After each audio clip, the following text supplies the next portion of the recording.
Whoa! Ladies and gentlemen, we're back in the studio with a good cup of coffee for one more vocal analysis. I don't know how much this one will be a vocal analysis because today we're going to listen to Angine de Poitrine. I believe this is the way to pronounce it. I did not speak French. This group is from Quebec, I believe, so the French part of Canada. I believe in Canada, but I do not speak French. Unfortunately, I would love to speak French and I will love to learn at some point. So a lot of students have been telling me about this band. It seems like they don't have a lot of singing, but I'm still curious to listen to the band. Again, lots of people, students, friends have been telling me to listen to this band. And although our channel here is focused on singing, I thought, okay, this is also music, so why not listen to this song with you guys? I think that would be nice. So you get to watch a vocal coach reacting to Angine de Poitrine for the first time. The song is called, I believe, Sarniezz. I don't know how to pronounce it. If you guys know, please comment here in the comment section. Let me know the right way to pronounce the name of this song. But yeah, I'm really excited because again, I've been hearing about this band for a few weeks now and very first time. If you are new to the channel, my name is Sky. I'm a singer-songwriter and voice teacher. As a singer-songwriter, I just released my latest single. It's called Canvas of My Soul. So look at my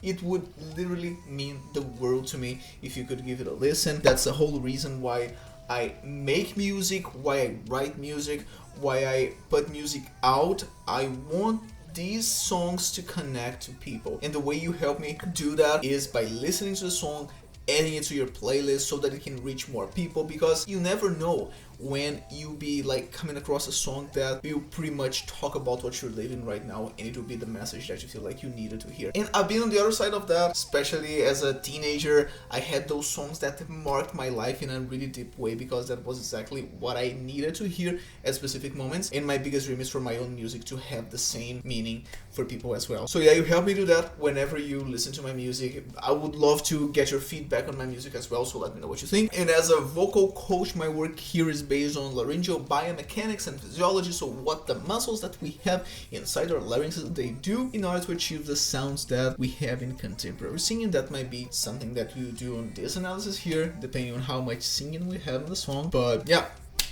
that's it. If you want to become my singing student, check out the link in the description for my online singing courses called Building Your Voice, and there we cover a range of different topics inside vocal technique. We talk about how to belt, how to sing high notes with power, but also how to sing low notes with power as well. We talk about how to be really expressive with your singing by using what we call passive vocal schemes, which are those soft sounds that can be really dramatic and strong when it comes to expression. We talk about ornaments such as yodels, vibratos, runs. We have a complete module on vocal distortions. How to apply vocal distortions in a way that will not hurt your voice, that's totally safe and healthy for you to practice and apply. We have a bonus module on music theory for singers, what you need to know in terms of music theory to communicate with your band, all of that and much more, all of the info down below. I hope to see you on the other side. Now, without further ado, let's listen to Angine de Poitrine.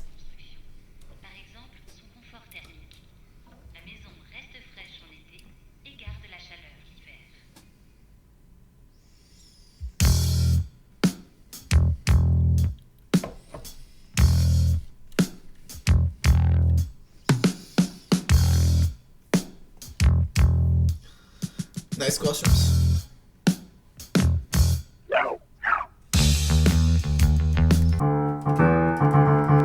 Yeah, something that I heard about this group is that they play around a lot with microtonal music, and that's really exciting. We don't get that much experimentation in at least mainstream music per se, because I would say that this right now is getting kind of mainstream. It's definitely out there a lot, to the point like I have students that are not into experimental music per se, but these came across them and got to me. So I would say that they are really big right now.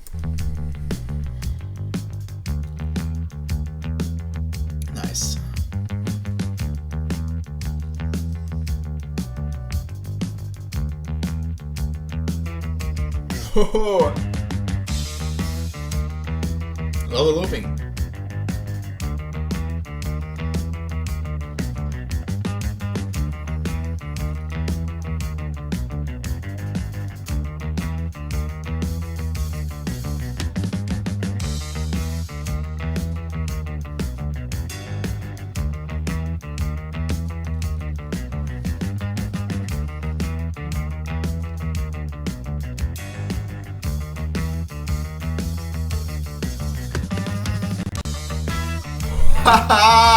Another guitar.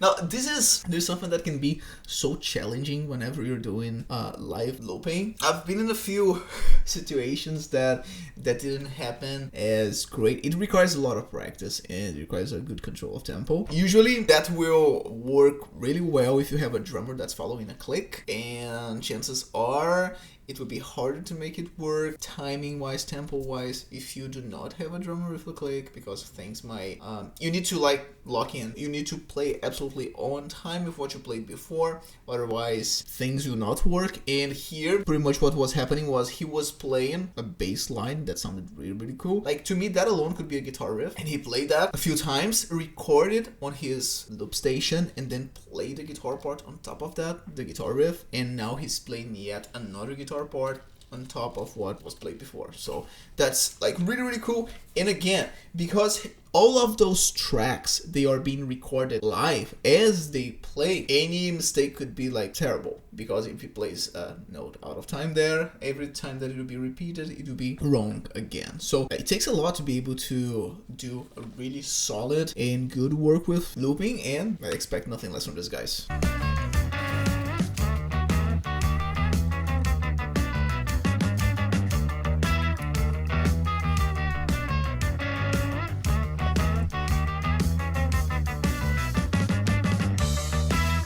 Drum is crazy as well.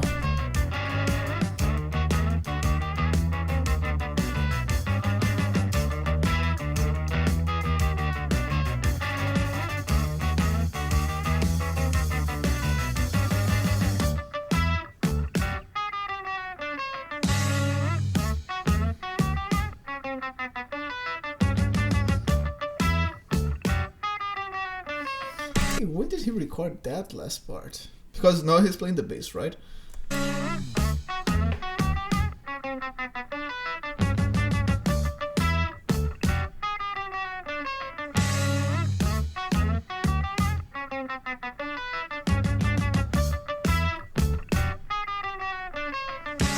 Yeah, because it must be the same thing that he played when he added the second guitar line, but for some reason, to me, every time it sounds different, and I'm like, but how? What's creating the changes since he's playing now the bass? And also something that something that's a bit scary to me is the mask of the drummer, because you can see the eyes right up there, but then his actual eyes on where the mouth is for the mask, that's freaking me out. But those are really nice costumes. I don't know how real this is. A student was telling me that one of the reasons, right, why they started playing with the costumes was because they lived in a small place, a small neighborhood, I don't know, and then they wanted to play at a certain place, certain venue, and they could only play there once a month because it was a small place, you need to rotate bands, and you don't want to, like, you wouldn't be able to get a broader audience by having the same band playing multiple times a month. And then they had a group and they started another project with the same musicians, but just added costumes and play different music so that it could sound like a different group and still play there again, like more than once a month. I don't know how much of that is true, but if you know about their story, like, comment down below. Let's discuss it. They sound really cool. I'm not stopping that much, and some of you guys will like it. I'm not stopping that much because we have like no voice going on so far, and that's what I discuss the most here, but it sounds really good.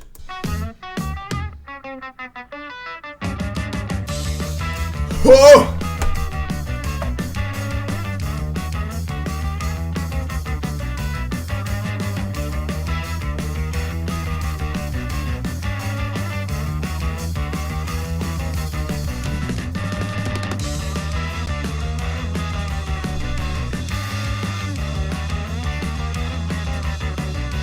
Things are getting busy.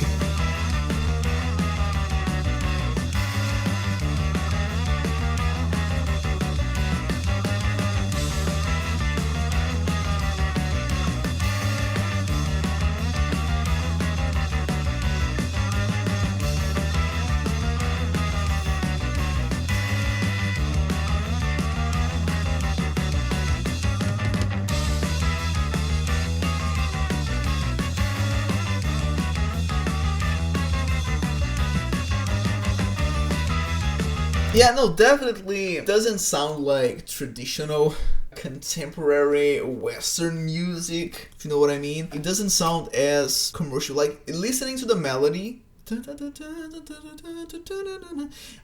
especially the parts where he goes a bit faster, like, my ears are like, okay, this note wouldn't be my first choice, that note wouldn't be my first choice, because our ears are just so used to traditional patterns, natural major scale, natural minor scale, that whenever we hear something that gets away from that a little bit, it sounds different.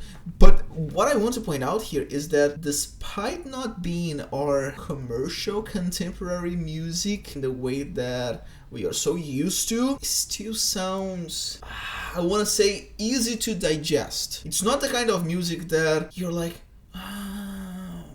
why? You know, because especially if you are a musician like myself, I believe that you also have been through moments in which you are listening to a performance and you have the feeling that, okay, this is technically good, it is rich, but it's music made by musicians for musicians. For you to be able to appreciate that, you need to know why that is so hard to achieve. It's not something that, without knowing tons of music theory and about modal interchange and about borrowed chords and about secondary dominance and diminished chords, it's not something that if you don't have all that knowledge, time signature change, it's not something that without all of that theoretical knowledge you can appreciate as well. And here we have something as rich as, but it sounds, I want to say, commercial to a certain degree. It is easy to listen to and to like, even though it sounds different. And I think that's the main reason why these guys are like, this is really interesting.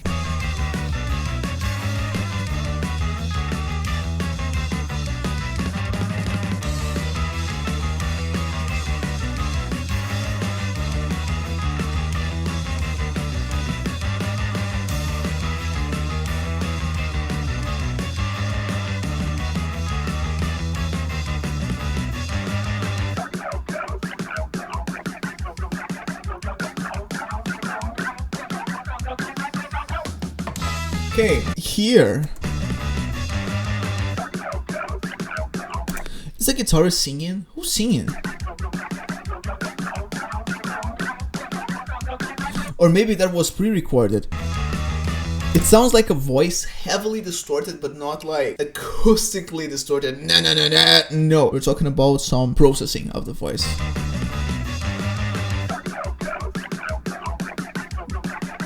Heavily distorted. Something with like the sound is really, really saturated.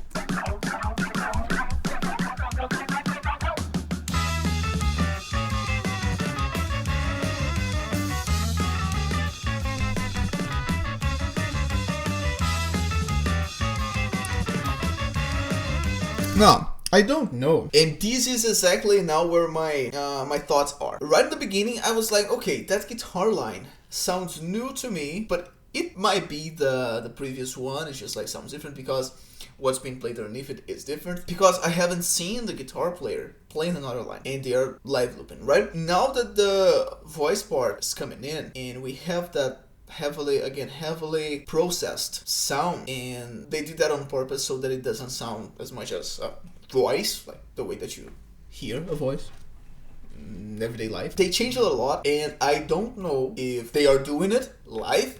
That might be the case, that maybe there is a microphone inside the mask, there is a microphone on the mask somewhere, you know. There's so much that we can do with those like really tiny microphones, and maybe there is something like that and they're doing it live. But if that's not the case, if they are not doing the voice part live, those vocals were not like performed live to create that loop, that means that they were pre-recorded. And if they were pre-recorded, I wonder what other elements were pre-recorded. I saw that they were like doing some sounds with the loop, some synths in the beginning. But yeah, that's where my thoughts are right now. How much of this is pre-recorded? And not in a negative way. No, I think that's amazing. And I think that that's a tool that if we can use nowadays to make our live performances better, 100% let's go with it. Because I get tired of like having to explain to my students the reasons why studio performances are so different than live performances. Because when you're on studio, you can do pretty much anything you want. You can overlap vocals, you can overlap other instruments, you can make yourself sing notes that you can't possibly sing, make yourself sing notes that a human being can't possibly sing, can sing wrong on purpose and then correct it to get a specific sound. So all of that you can do on studio. And I think that if you have that creativity and you want to express yourself in a certain way when you write a song and the studio gives you the possibility to do that, that's amazing. I don't think a musician should worry about, oh, I won't be able to perform exactly like this live. It doesn't matter. And I'll say more. I think that if you have means to reproduce some of that live, that's even better. And if that's the case here, fantastic.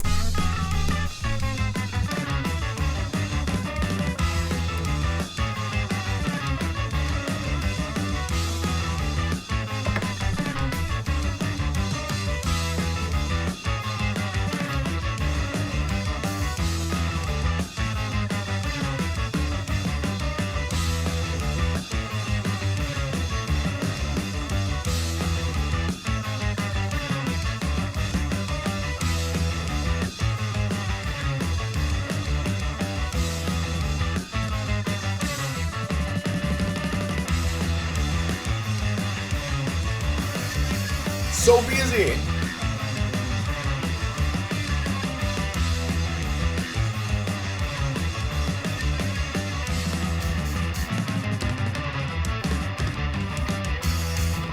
That's amazing. I feel like for these videos now, I think that I might want to do something like this again, get an instrumental group, and maybe like another one of their songs. Let me know if you would like me to listen to another one of their songs, and maybe invite the drummer for my band, Jesse, to sit here with me and listen so that he can say something about the drums, maybe the guitars for my band, Jackson. By the way, if you haven't heard my band, Mind Gaze, yet, we play rock, metal, and we're in Canada as well, so if you are in Canada, if you're an Angine de Poitrine fan here in Canada, we are here. And yeah, I just feel like it's just so rich what these guys are doing. I love how they match the instruments, the background, their costumes, everything just has the same identity, visual identity. Just looks amazing. Well guys, that's all for today. I hope you guys enjoyed it. Let me know what you think of the song and of course what you think of my comments here. It wasn't that much of an analysis today. It was a different video. If you want to become my singing student, check out the link in the description to get all of the info on my online singing program, Building Your Voice. Again, we talk about how to belt, how to sing low notes, how to sing with soft sounds,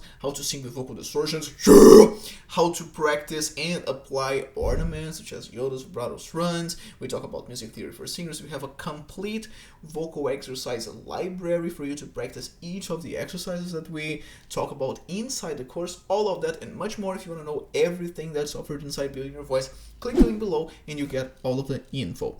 Alright, make sure to listen to my latest single, Canvas of My Soul, and please let me know your thoughts on it. That's all for today. You have a great one. You enjoy your day. You enjoy your coffee. And remember, if your concepts cannot be seen here in the real world, then they must change and not the world. See you in the next one. So look at